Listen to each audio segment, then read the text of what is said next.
Good evening, everyone, and welcome to episode 260 of the Ask the Coach show, where PingSkills helps you improve your table tennis. We've been gone for a little while, but we are glad to be back. Today, we're going to talk about the Chinese players that have missed out on a singles berth at the Olympics. We'll discuss the results from the Japan Open, and in the questions, we talk about angles of the joints, playing with angry people, and the benefits of weightlifting for table tennis. I'm Jeff Plum, and as always, Super Coach Alois Rosario is here with me to answer your questions. Welcome, Alois. Thank you, Jeff. Yes, nice to be back. Yes, certainly is. Been a little while, and a lot has been happening in the world of table tennis. It certainly has. Since we've been gone, the Chinese have announced their team for the Olympics, and boy, what about some surprises? And we might just talk about the Japan Open that's just finished, because that's really relevant. So at the Japan Open, that was finished yesterday, basically, in the men's singles, Ma Long goes down to Zhu Xin 4-2 in the semi-finals. So there you go. That's one of very few matches that Ma Long has lost this year. And in the other semi-final, Fan Zhendong 4-2 against Zhang Jike. So here we go. The two players that weren't selected for singles at the Olympics make the final, and Fan Zhendong wins the final of the Japan Open. And I'll have you know, where's Fan Zhendong ranked in the world, Jeffrey? Number two. Number two in the world, and no place for him at the Olympics by the Chinese national team. Not even a teams event, no singles.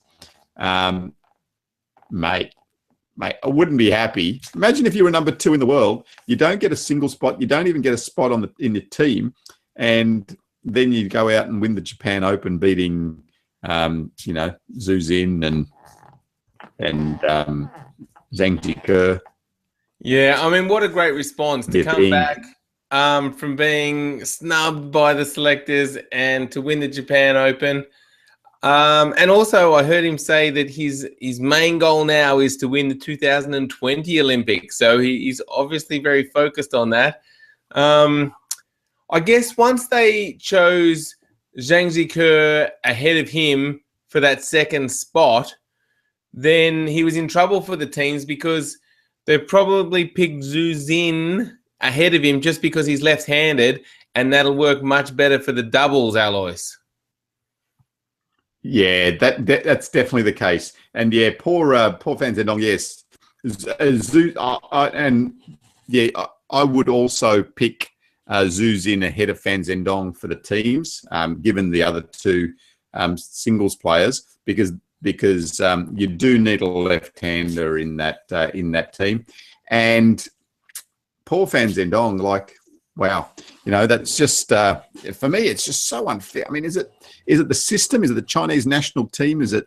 I don't know. There's something very, very wrong when the number two player in the world cannot play in the Olympics, the most prestigious table tennis event. Yeah, maybe, but then Zhang Jike, defending champion, doesn't he deserve to have a go at defending his crown? That was 4 years ago. A lot happens in 4 years. I mean, you necessarily have the right to defend your crown, if it's 4 years on. If it was last week and, you were the champion last week, yeah, I'll put you in again. Even a year, I'd think about putting you in. But 4 years ago, I don't know. A lot happens in 4 years in table tennis. It certainly does, but he's still thereabouts. It's not like he's dropped down to number 10 in the world or anything like that. He's still one of the best players in the world. Yeah, true. But, he's not number two. He's not number one. Certainly. And I guess, should they think about allowing more Chinese players into the singles, but then are they going to get rid of some other countries?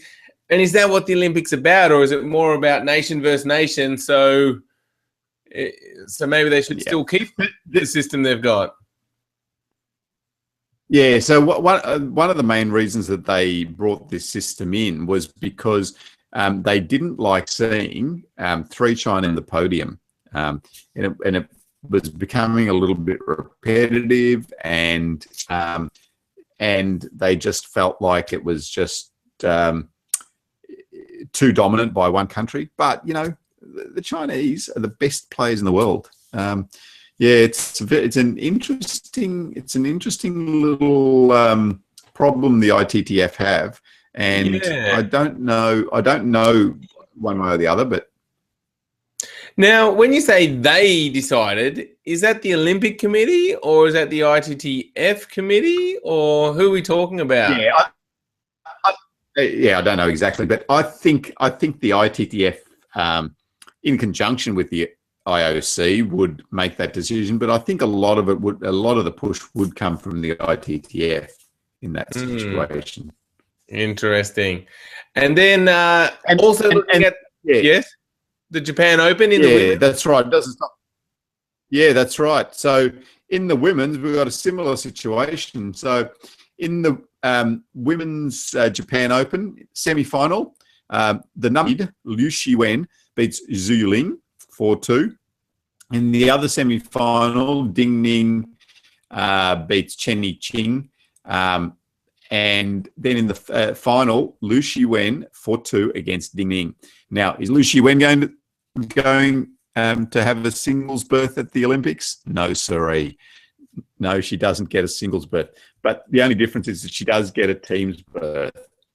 So, number one in the world, not playing singles. Incredible. Number 1 in the world. Yes. That just does not seem fair. Anyway, they responded the best way they could by winning the Japan Open, and we're still going to see some great matches at the Olympics. I'm still pretty excited and looking forward to the games coming up not too far away. Absolutely. And I don't care who's playing off in the final. Like, if it's an Olympic final, there's a gold medal on offer. It's big. Absolutely. All right. Now, back at show 259, we had a PingSkills question of the day, which was, is there a better name for the modern defender? And this generated a bit of discussion, Alois. Yeah, it was some good discussion, actually. So we had quite a few ideas with names. And I was pleasing skillers. You got some good ideas out there. So Edwin Cotter came up with aggressive defender, aggro fender. What about that one? I like it. Aggro fender. Aggro fender. What about the offensive chopper? But there was also some good discussion on the blog, Jeffrey. So Marson up with the budget attacker, which is good. The coffee chop killer. First they take time for a coffee, and then they chop their victims until finally they kill them. Oh, sounds. But yes. And Gene said two-face, as they have a defender's backhand side and an attacker's forehand side. Sean Sinnott said a juicy defender. It's not bad either. So, so some interesting ones there. But, any favourites for you, Jeff? Oh, aggro fender by far. That's great. I love it. Good work, Edwin. Aggro fender. and Luke Blytheman, always good for a bit of a laugh, said, I think a good name for them is indecisive, but I'm not sure. There you go. But I'm not sure. Very funny, Luke. Can we get Luke on for Friday Funnies? Well, something's got to be better than what we've got now, really. Ooh, nasty. All right. So that moves us on to today's PingSkills question of the day, which is, what is the longest break you have had from table tennis? So you can get involved by jumping onto our Facebook page at facebook.com/PingSkills or on our blog at pingskills.com and let us know what is the longest break you have had from table tennis. All right. And Jeff, I also want to know, should I continue with the on this day segment? So just let us know. Send us a comment. Send us a comment on Facebook, or send us a comment on the show. Do you really like the on this day? Tell me. Or should we bring back number facts? Just saying. Can I answer that one? No, not you. We want to know from the audience. All right. Let's get on to the questions.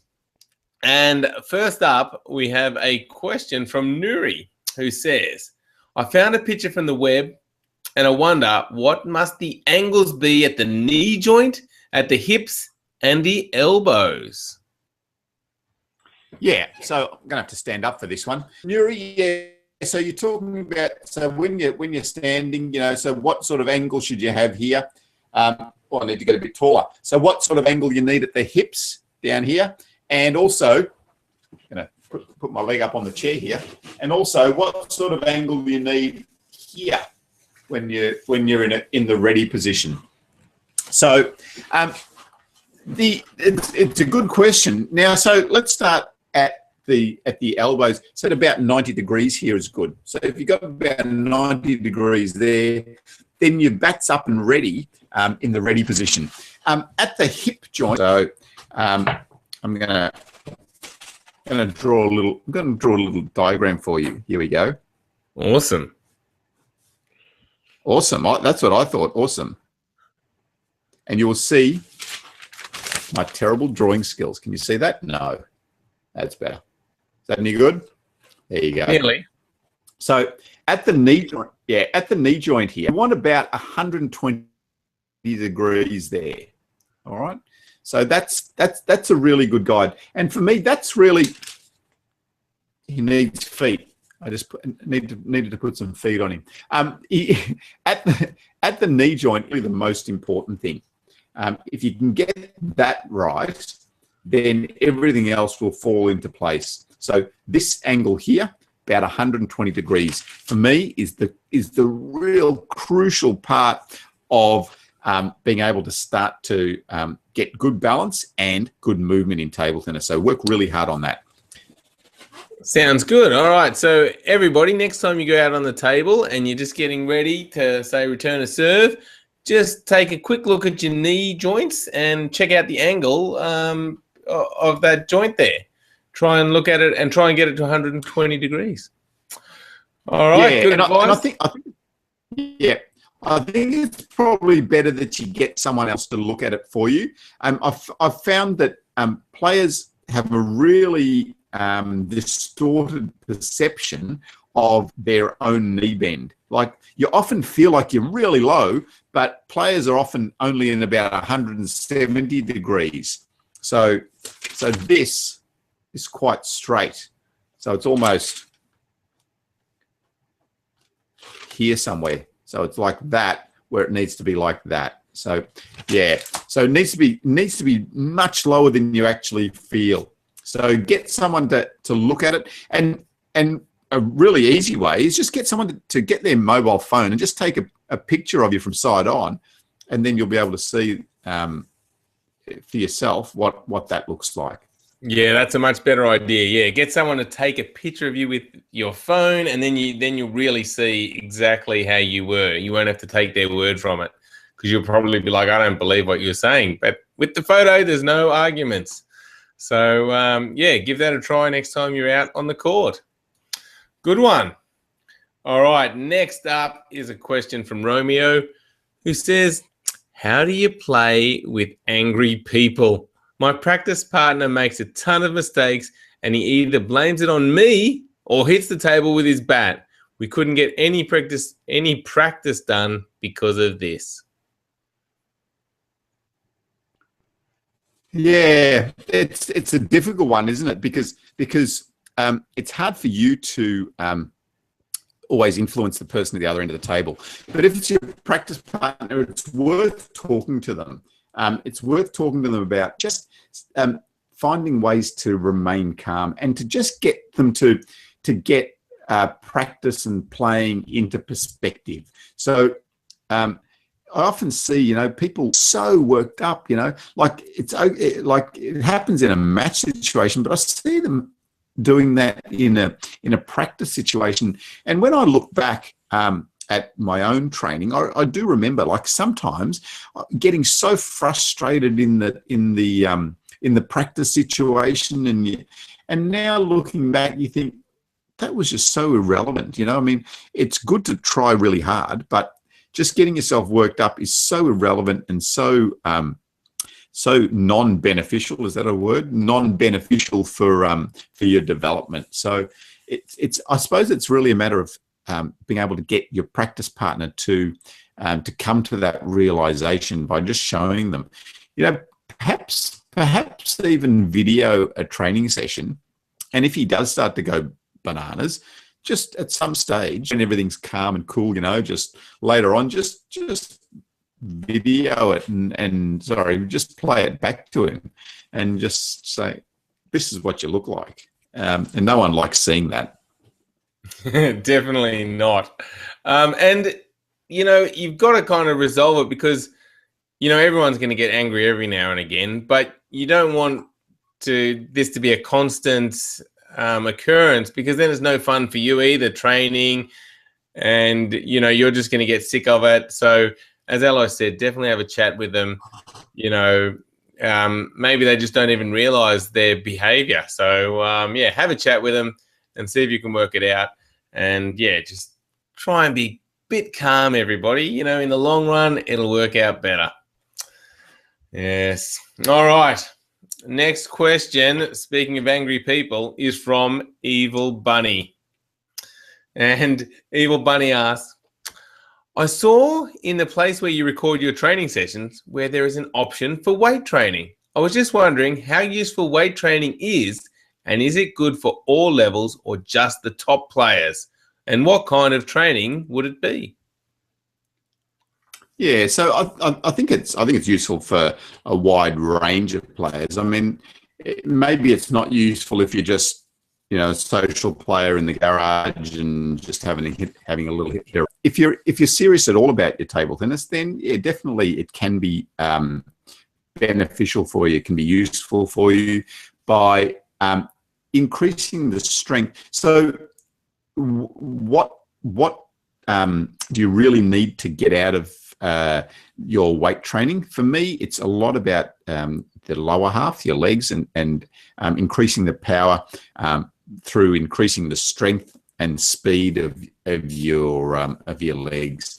If you can get yourself into position quicker, then it opens more opportunities for you to play better strokes. So definitely the lower half, the legs, but then also, your upper half, just to a certain extent, the shoulders, the scap, being able to hold up in a big tournament. So often you'll find that in a big tournament, you'll get really sore, and it might also even get to a stage where it's an injury because your muscle hasn't been able to hold up for that amount of time and at that speed and that generating power repetitively. So yeah, definitely weight training is beneficial. My best advice is go and see someone professionally. So go and see someone at a gym. You might need to show them.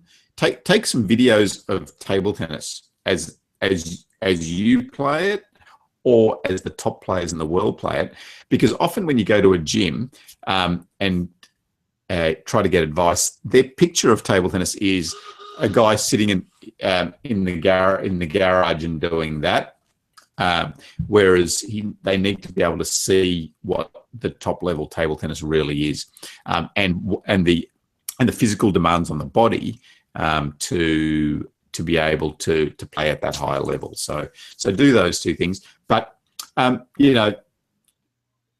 leg strength is vital. So think a lot about that to start with. Yeah, that makes a lot of sense. And if you do take some videos of the top players to, your professional to show them what it's like, make sure you point out the size of their legs. If you look at the top 10 players in the world, they are so strong in the legs. And, that's why they can move so quickly, stay balanced, and, just be super quick. Excellent. Well, Alois, that is a wrap. We have finished show 260. Big thank you to everyone who watched. It's great to be back. We'll be doing a lot more shows, and we may even start experimenting with the format in a couple of weeks' time. We'll just see. But thank you, everybody. Make sure you go to pingskills.com and sign up for a free account if you haven't already. Loads of resources on there to help you with your table tennis, so get to pingskills.com. Thanks again, everyone, and thank you, Alois. Thank you. Go PingSkillers. All right. Indeed. And we will see you again shortly. Bye, everyone.